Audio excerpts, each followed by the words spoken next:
Welcome back, everyone. Today we will be reading That Feeling You Can Only Say what it is in French from Everything's Eventual.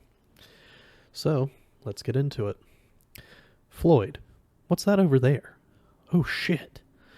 The man's voice speaking these words was vaguely familiar, but the words themselves were just a disconnected snip of dialogue, the kind of thing you heard when you were channel surfing with the remote. There was no one named Floyd in her life. Still, that was the start. Even before she saw the little girl in the red pinafore, there were those disconnected words. But it was the little girl who brought it on strong. Oh, I'm getting that feeling, Carol said. The girl in the pinafore was in front of a country market called Carson's. Beer, wine, grosh, fresh bait, lottery. Crouched down with her butt between her ankles and the bright red apron dress tucked between her thighs, playing with a doll. The doll was yellow-haired and dirty, the kind that's round and stuffed and boneless in the body. What feeling? Bill asked. You know, the one you can only say what it is in French. Help me here. Deja vu? He said. That's it, she said, and turned to look at the little girl one more time. She'll have the doll by one leg, Carol thought, holding it upside down by one leg with its grimy yellow hair hanging down. But the little girl had abandoned the doll on the store's splintery gray steps and had gone over to look at a dog caged up in the back of a station wagon. Then Bill and Carol Shelton went around a curve in the road, and the store was out of sight. How much farther? Carol asked. Bill looked at her with one eyebrow raised and his mouth dimpled at one corner. Left eyebrow, right dimple, always the same. The look that said, You think I'm amused, but I'm really irritated. For the 90 trillionth or so time in the marriage, I'm really irritated. You don't know that, though, because you can only see about 2 inches into me, and then your vision fails. But she had better vision than he realized. It was one of the secrets of the marriage. Probably he had a few secrets of his own, and there were, of course, the ones they kept together. I don't know, he said. I've never been here. But you're sure we're on the right road. Once you get over the causeway and onto Sanibel Island, there's only one, he said. It goes across to Captiva, and there it ends. But before it does, we'll come to Palm House. That I promise you. The arch in his eyebrow began to flatten. The dimple began to fill in. He was returning to what she thought of as the great level.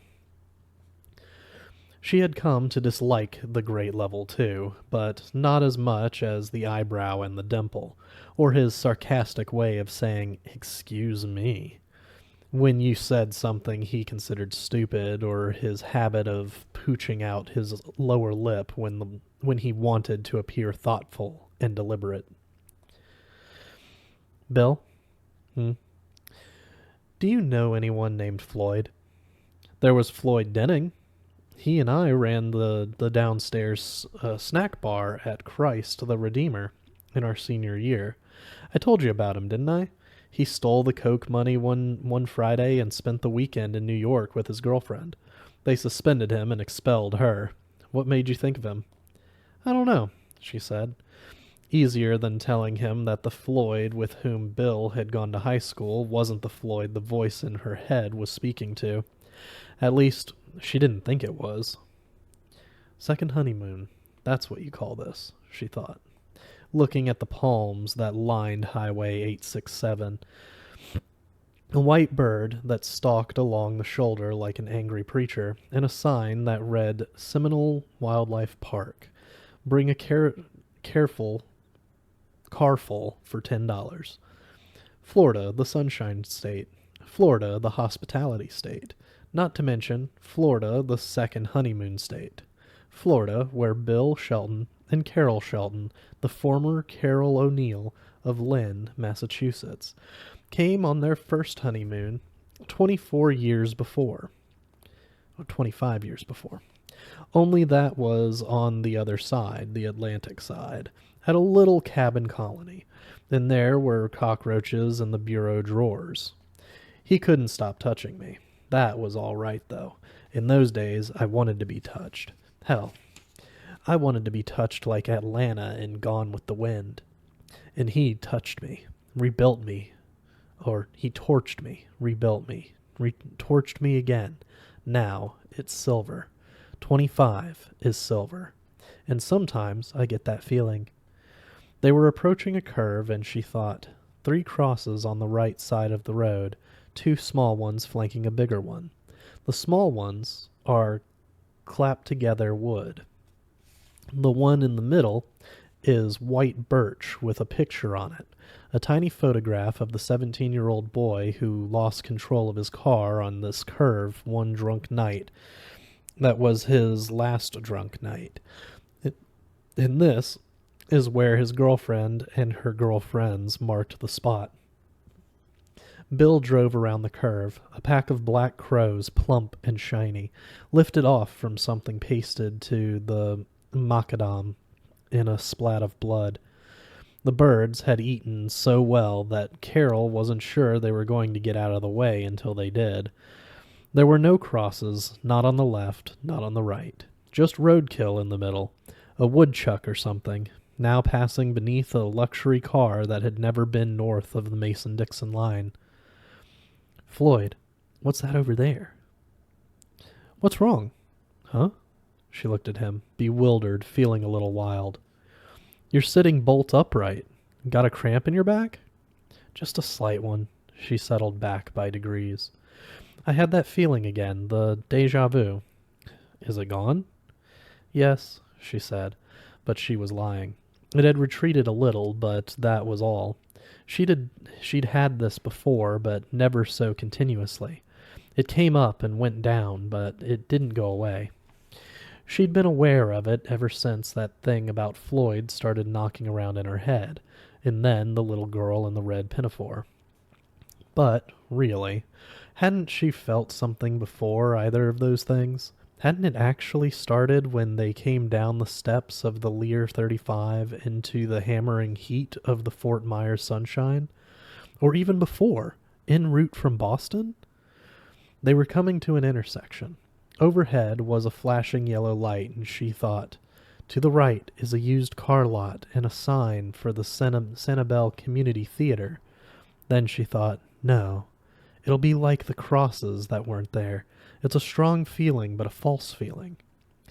Here was the intersection. On the right, there was a used car lot. Palmdale Motors. Carol felt a real jump at that, a stab of something sharper than disquiet. She told herself to quit being stupid. There had to be car lots all over Florida, and if you predicted one at every intersection, sooner or later the law of averages made you a profit. It was a trick mediums had been using for hundreds of years. Besides, there's no theater sign. But there was another sign. It was Mary, the Mother of God, the ghost of all her childhood days, holding out her hands the way she did on the medallion Carol's grandmother had given her for her 10th birthday. Her grandmother had passed it into her hand and looped the chain around her finger, saying, "Wear her always as you grow, because all the hard days are coming." She had worn it all right. At Our Lady of Angels grammar and middle school she had worn it, then at St. Vincent de Paul High. She wore the medal until breasts grew around it like ordinary miracles, and then someplace, probably at the class trip to Hampton Beach, she had lost it. Coming home on the bus, she had tongue-kissed for the first time. Butch Sousey had been the boy, and she had been able to taste the cotton candy he'd eaten. Mary on that long-gone medallion, and Mary on this billboard had exactly the same look. The one that made you feel guilty of thinking impure thoughts, even when all you were thinking about was a peanut butter sandwich. Beneath Mary, the sign said Mother of Mercy. Charities help the Florida homeless. Won't you help us? Hey there, Mary. What's the story? More than one voice this time. Many voices. Girls' voices. Chanting ghost voices. These were ordinary miracles. There were also ordinary ghosts. You found these things out as you got older. What's wrong with you? She knew that voice as well as she did the eyebrow and dimple look. Bill's "I'm only pretending to be pissed" tone of voice. The one that meant he really was pissed, at least a little. Nothing. She gave him the best smile she could manage. You really don't seem like yourself. Maybe you shouldn't have slept on the plane. You're probably right, she said, and not just to be agreeable either. After all, how many women got a second honeymoon on Captiva Island for their 25th anniversary?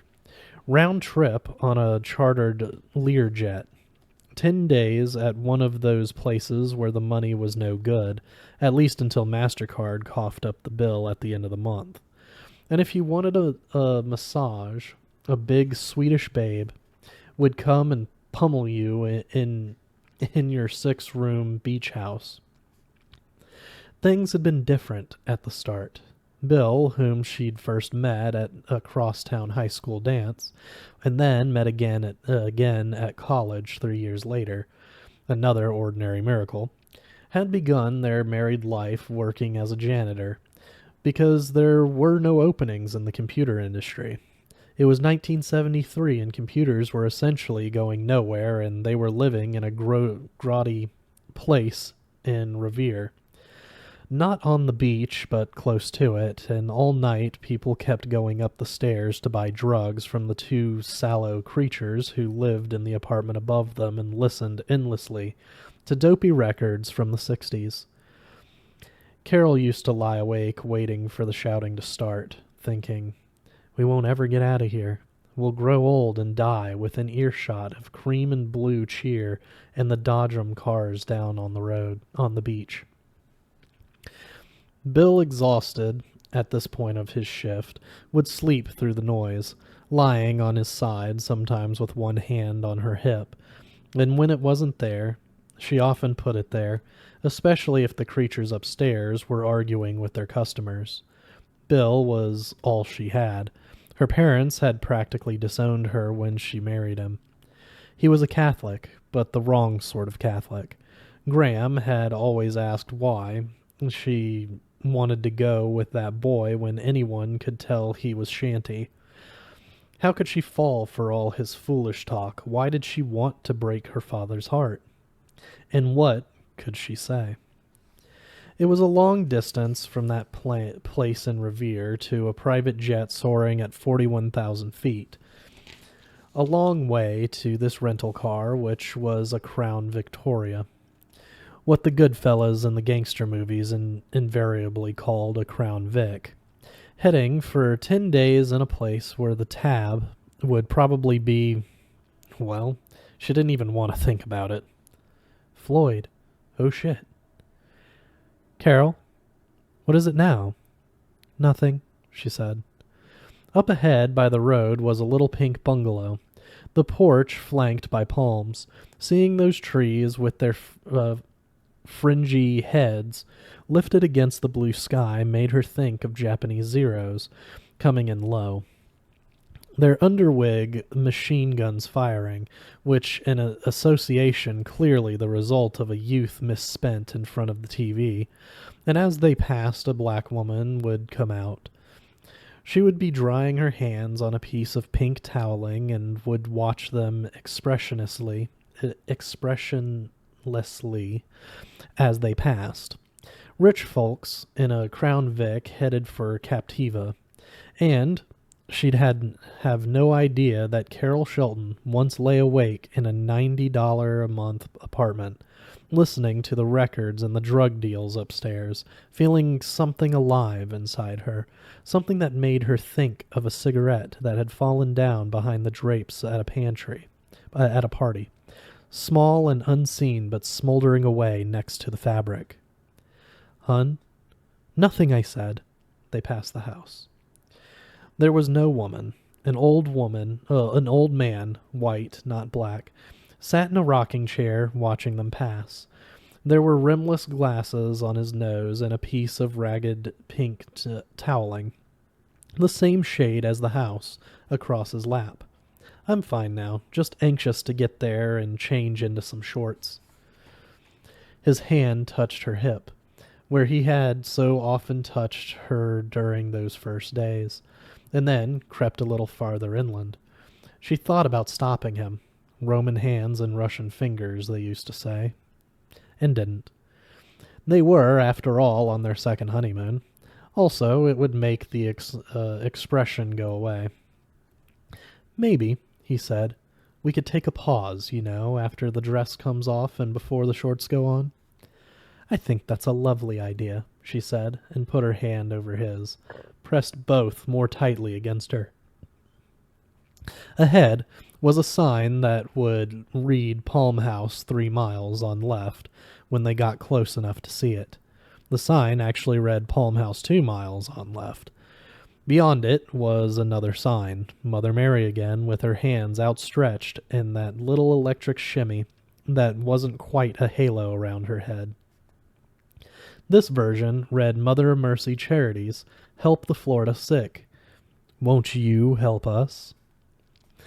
Bill said, the next one ought to say Burma Shave. She didn't understand what he meant, but it was clearly a joke, and so she smiled. The next one would say Mother of Mercy Charities help the Florida hungry, but she couldn't tell him that. Dear Bill, dear, in spite of his sometimes stupid expressions and his sometimes unclear allusions, he'll most likely leave you. And you know something?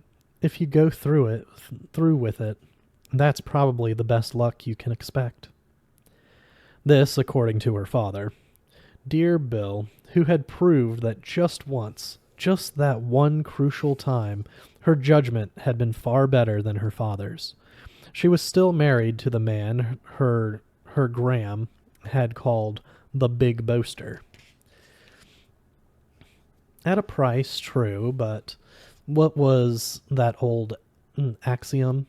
God says, take what you want and pay for it. Her head ached. She scratched at it absently, watching for the next Mother of Mercy billboard. Horrible as it was to say, things had started turning around when she lost the baby. That was just before Bill got a job with Beach Computers out on Route 128. That was when the first winds of change in the industry began to blow. Lost the baby, had a miscarriage.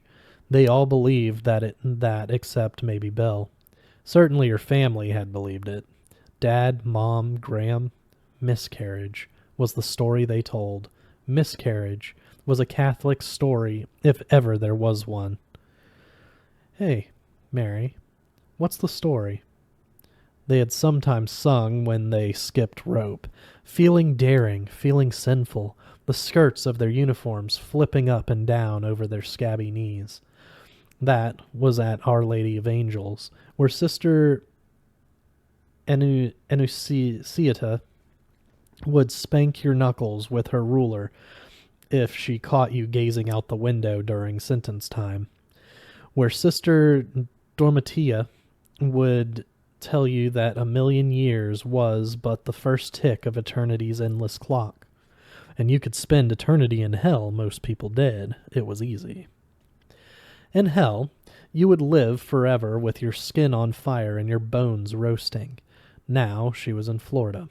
Now she was in a Crown Vic sitting next to her husband, whose hand was still in her crotch. The dress would be wrinkled, but who cared if it got that look off his face? And why wouldn't the feeling stop? She thought of a mailbox with Raglan painted on the side and an American flag decal on the front. And although the name turned out to be Reagan and the flag a Grateful Dead sticker, the box was there. She thought of a small black dog trotting briskly along the other side of the road, its head down, sniffling, and the black dog was there. She thought again of the billboard, and yes, there it was. Mother of Mercy Charities, help the Florida hungry. Won't you help us? Bill was pointing. There, see? I think that's Palm House. No, not where the billboard is, the other side. Why do they let people put those things up out here anyway? I don't know. Her head itched. She scratched, and black dandruff began falling past her eyes. She looked at her fingers and was horrified to see dark smooches on the tips. It was as if someone had taken her fingerprints. Bill? She raked her hand through her blonde hair, and this time the flakes were bigger. She saw that they were not flakes of skin, but flakes of paper. There was a face on one, peering out of the char like a face peering out of a botched negative. Bill? What? Then a total change in his voice, and that frightened her more than the way the car swerved. Christ, honey, what's in your hair? The face appeared to be Mother Teresa's, or was that just because she'd been thinking about Our Lady of Angels? Carol plucked it from her dress, meaning to show it to Bill, and it crumpled between her fingers before she could. She turned to him and saw that his glasses were melted to his cheeks.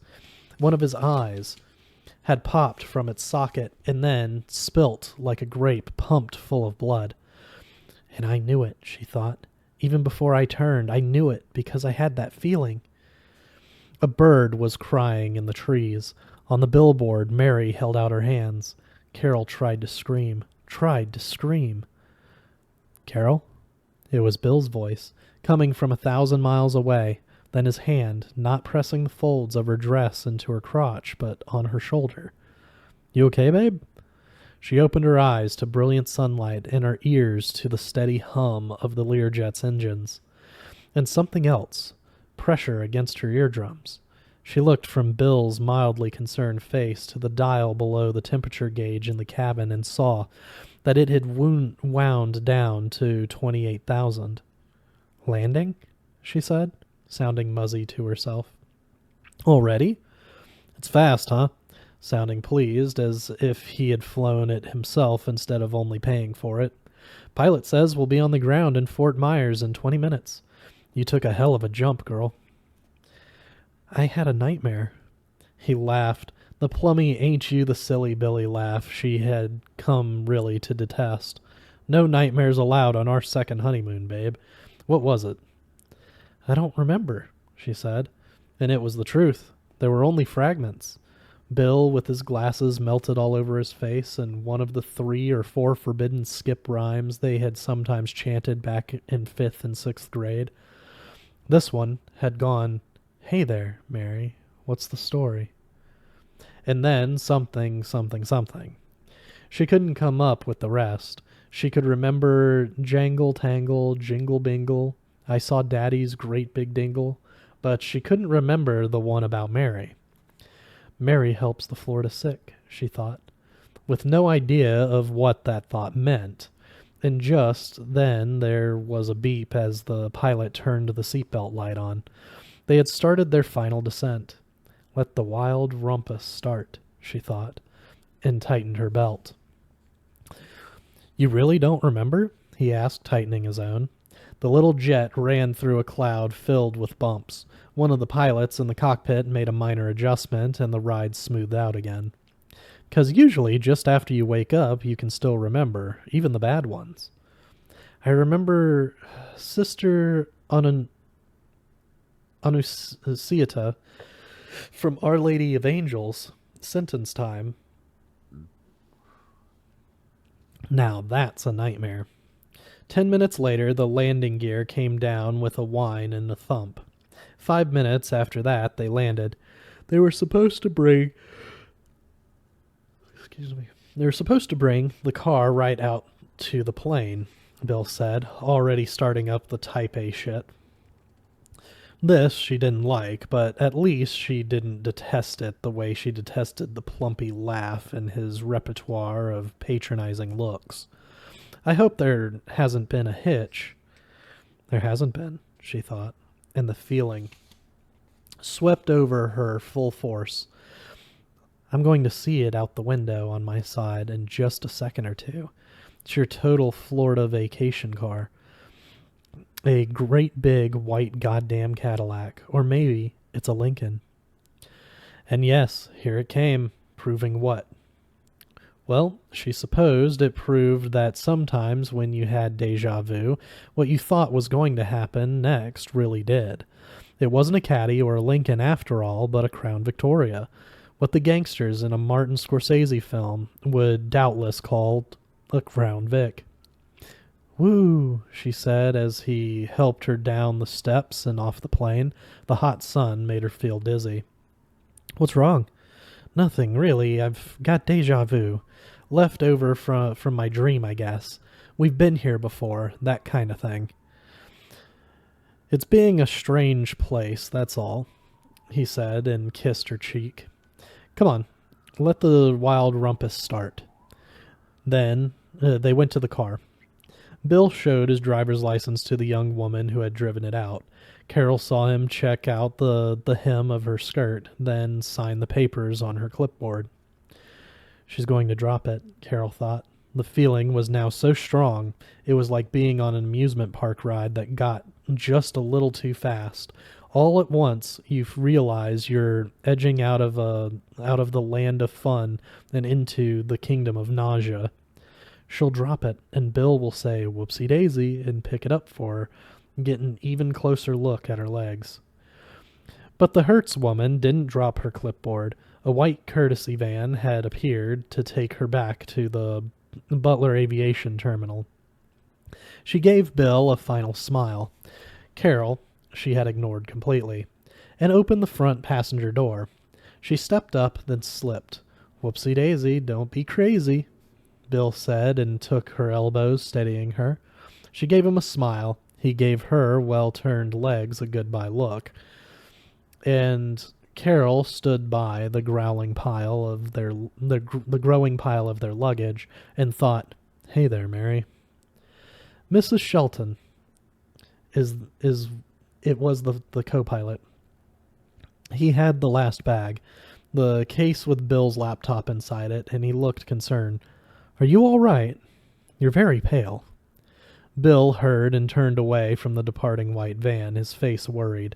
If her strongest feelings about Bill were her only feelings about Bill, now that they were 25 years on, she would have left him when she found out about the secretary.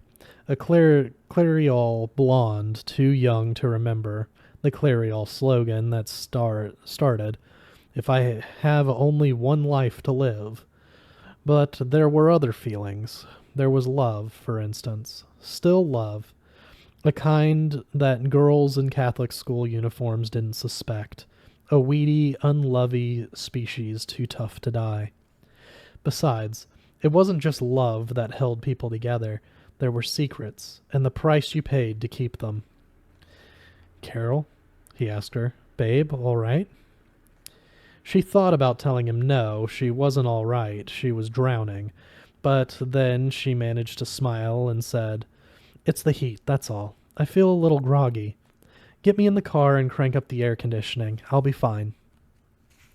Bill took her by the elbow. "Bet you're not checking out my legs, though," Carol thought. "You know where they go, don't you?" And led her toward the Crown Vic, as if she were a very old lady. By the time the door was closed and cool air was pumping over her face, she actually had started to feel a little better. If the feeling comes back, I'll tell him, Carol thought. I'll have to. It's just too strong, not normal. Well, deja vu was never normal, she supposed. It was something that was part dream, part chemistry, and she was sure she'd read this, maybe in a doctor's office somewhere, while waiting for her gynecologist to go prospecting up her 52-year-old twat. part the result of an electrical misfire in the brain, causing new experience to be identified as old data. A temporary hole in the pipes, hot water and cold water mingling. She closed her eyes and prayed for it to go away. O Mary, conceived without sin, pray for us who have recourse to thee. Please, oh please, they used to say. Not back to parochial school. This was supposed to be a vacation, not... Floyd, what's that over there? Oh shit, oh shit! Who was Floyd? The only Floyd Bill knew was Floyd Dorning. Or maybe it was Darling. The kid he'd run the snack bar with, the one who'd run off to New York with his girlfriend. Carol couldn't remember when Bill had told her about that kid, but she knew he had. Just quit it, girl. There's nothing here for you. Slam the door on the whole train of thought. And that worked. There was a final whisper. What's the story? And then she was just Carol Shelton, on her way to Captiva Island, on her way to Palm House with her husband, the renowned software designer, on their way to the beaches and the rum drinks and the sound of a steel band playing Margaritaville. They passed a Publix market. They passed an old black man minding a roadside fruit stand. He made her think of actors from the 30s and movies you saw on the American Movie Channel. An old boss type of guy wearing bib overalls and a straw hat with a round crown. Bill made small talk, and she made it right back at him. She was faintly amazed that the little girl who had worn a merry medallion every day from 10 to 16 had become the woman in the Donna Karan dress. That the desperate couple in the Revere apartment were the middle-aged rich folks rolling down a lush Isle of Palms. But she was, and they were. Once in those Revere days, he had come home drunk, and she had hit him and drawn blood from below his eye. Once she had been in fear of hell, had lain half-drugged in steel stirrups, thinking, I'm damned, I've come to a damnation, 1,000,000 years, and that's only the first tick of the clock. They stopped at the Causeway toll booth, and Carol thought, the toll-taker has a strawberry birthmark on the left side of his forehead, all mixed in with his eyebrows. There was no mark. The toll-taker was just an ordinary guy in his late 40s or early 50s, iron gray hair in a buzz cut, horn-rimmed specs, the kind of guy who says, Y'all have a nice time, okay? Y'all have a nice time, okay? But the feeling began to come back, and Carol realized that now the things she thought she knew were things she really did know. At first, not all of them, but then, by the time they neared the little market on the right side of Route 41, it was almost everything. The market's called Carson's, and there's a little girl in front, Carol thought. She's wearing a red pinafore. She's got a doll, a dirty old yellow-haired thing that she's left on the store steps so she can look at a dog in the back of a station wagon. The name of the market turned out to be Carson's, not Corsons. Sorry, Corsons. But everything else was the same. As the white Crown Vic passed, the little girl in the red dress turned her solemn face to Carol's direction, a country girl's face, although what a girl from the Tooties could be doing here in rich folks' tourist country, her and her dirty yellow-headed doll, Carol didn't know. Here's where I ask Bill how much farther, only I won't do it, because I have to break out of this cycle, this groove, I have to. How much farther? She asked him. He says there's only one road. We can't get lost. He says he promises me we'll get to the Palm House with no problem, and by the way, who's Floyd? Bill's eyebrow went up. The dimple beside his mouth appeared.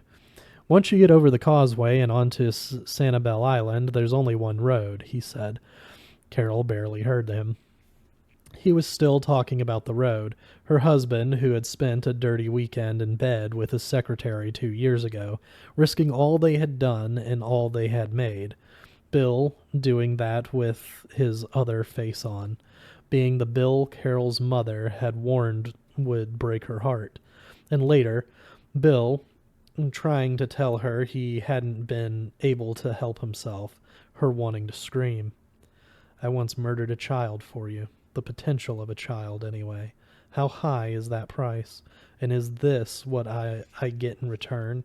To reach my 50s and find out that my husband had to get into some Clariol girl's pants? Tell him, she shrieked. Make him pull over and stop. Make him do anything that will break you free. Change one thing, change everything. You can do it. If you could put your feet up in those stirrups, you can do anything. But she could do nothing, and it all began to tick by faster. The two overfed crows lifted off from their splatter of lunch. Her husband asked why she was sitting that way. Was it a cramp? Her saying yes, a cramp in her back, but it was easing. Her mouth quacked on about deja vu just as she weren't drowning in it, and the Crown Vic moved forward like one of those sadistic Dodgem cars at Revere Beach. Here came Palmdale Motors on the right, and on the left, some kind of sign for the local community theater, a production of Naughty Margarita. No, it's Mary. Not Margarita. Mary, Mother of Jesus. Mary, Mother of God. She's got her hands out. Carol bent all her will toward telling her husband what was happening, because the right Bill was behind the wheel. The right Bill could still hear her. Being heard was what married love was all about. Nothing came out. In her mind, Graham said, all the hard days are coming. In her mind, a voice asked Floyd what was over there and said, oh shit, then screamed, oh shit. She looked at the speedometer and saw it was calibrated not in miles an hour, but thousands of feet. They were at 28,000 and descending. Bill was telling her that she shouldn't have slept on the plane, and she was agreeing. There was a pink house coming up, little more than a bungalow, fringed with palm trees that looked like the ones you saw in the Second World War movies, fronds framing incoming Learjets, with their machine guns blazing, burning hot. All at once, the magazine he's holding turns into a torch. Holy Mary, Mother of God. Hey there, Mary. What's the story? They passed the house. The old man sat on the porch and watched them go by. The lenses of his rimless glasses glinted in the sun. Bill's hand established a beachhead on her hip. He said something about how they might pause to refresh themselves between the doffing of her dress and the donning of her shorts, and she agreed, although they were never going to get to Palm House. They were going to go down this road and down this road. They were for the White Crown Vic, and the White Crown Vic was for them, forever and ever. Amen. The next billboard would say Palm House 2 miles. Beyond it was the one saying that Mother of Mercy Charities helped the Florida sick. Would they help her? Now that it was too late, she was beginning to understand, beginning to see the light the way she could see the subtropical sun sparkling off the water on their left. Wondering how many wrongs she had done in her life, how many sins, if you liked that word. God knew her parents and her Graham certainly had. Sin this and sin that, and wear the medallion between those growing things the boys look at. And years later, she had lain in bed with her new husband on hot summer nights, knowing a decision had to be made, knowing the clock was ticking, the cigarette butt was smoldering, and she remembered making the decision, not telling him out loud because about some things you could be silent. Her head itched. She scratched it. Black flecks came swirling down past her face. On the Crown Vic's instrument panel, the speedometer froze at 16,000 feet and then blew out. But Bill appeared not to notice. Here came a mailbox with a Grateful Dead sticker pasted on the front. Here came a little black dog with its head down, trotting busily. And God, how her head itched. Black flakes drifting in the air like fallout, and Mother Teresa's face looking out of one of them. Mother of Mercy, charities help the Florida hungry. Won't you help us? Floyd, what's that over there? Oh shit. She has time to see something big, and to read the word Delta. Bill? Bill? His reply, clear enough, but nevertheless coming from around the rim of the universe. Christ, honey, what's in your hair? She plucked the charred remnant of Mother Teresa's face from her lap and held it out to him. The older version of the man she had married, the secretary fucking man she had married. The man who had nonetheless rescued her from people who thought that you could live forever in paradise if you only lit enough candles and wore the blue blazer and stuck to the approved skipping rhymes. Lying there with this man one hot summer night while the drug deals went on upstairs. An iron butterfly sang Inagata Davida for the 9 billionth time. She had asked what he thought you got, you know after. When your part in the show was over, he had taken her in his arms and held her. Down the beach she had heard the jingle of the Midway and the bang of the Dodgem cars, and Bill's glasses were melted to his face. One eye bulged out of the socket. His mouth was a blood hole. In the trees, a bird was crying. A bird was screaming, and Carol began to scream with it, holding out the charred fragment of paper with Mother Teresa's picture on it, screaming, watching as his cheeks turned black, and his forehead swarmed, and his neck split open like a poisoned goiter. Screaming. She was screaming. Somewhere Iron Butterfly was singing Inagata Davida, and she was screaming. Carol? It was Bill's voice, from 1,000 miles away. His hand was on her, but it was concern in his touch rather than lust. She opened her eyes and looked around the sun-brilliant cabin of the Lear 35, and for a moment she understood everything. In the way one understands the tremendous import of a dream upon the first moment of waking. She remembered asking him what he believed you got, after. And he had said, you probably got what you'd always thought you would get. That if Jerry Lee Lewis thought he was going to hell for playing Boogie Woogie, that's exactly where he'd go. Heaven, hell, or Grand Rapids, it was your choice, or the choice of those who had taught you what to believe. It was the human mind's final great parlor trick, the perception of eternity in the place where you'd always expected to spend it. Carol, you okay, babe? In one hand was the magazine he'd been reading, a Newsweek, with Mother Teresa on the cover, Sainthood Now. It said in white. Looking around wildly at the cabin, she was thinking, it happens at 16,000 feet. I have to tell them. I have to warn them. But it was fading, all of it, the way those feelings always did. They went like dreams or cotton candy turning into a sweet mist just over your tongue. Landing? Already? She felt wide awake, but her voice sounded thick and muzzy. It's fast, huh? He said, sounding pleased, as if he'd flown it himself instead of paying for it.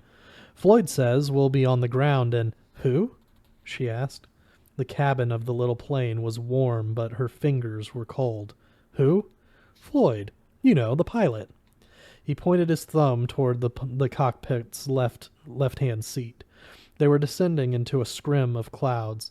The plane began to shake. He says we'll be on the ground in Fort Myers in 20 minutes. You took a hell of a jump, girl, and before that you were moaning.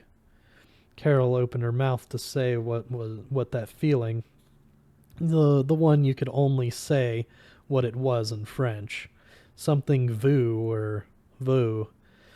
But it was fading, and all she said was, "I had a nightmare." There was a beep as Floyd the pilot switched the seatbelt light on. Carol turned her head somewhere below. Waiting for them now and forever was a white car from Hertz, a gangster car, the kind the characters in a Martin Scorsese movie would probably call a Crown Vic. She looked at the cover of the news magazine, at the face of Mother Teresa, and all at once she remembered skipping rope behind Our Lady of Angels, skipping to one of the forbidden rhymes, skipping to the one that went, "Hey there, Mary, what's the story? Save my ass from purgatory."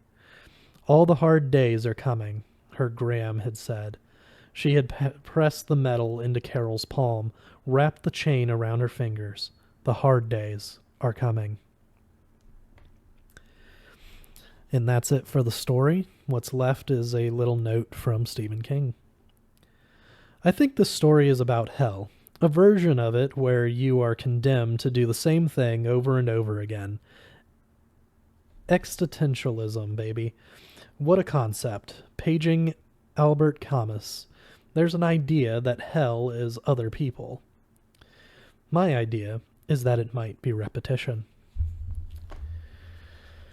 That's it for today, and we will see you guys with next week with another story.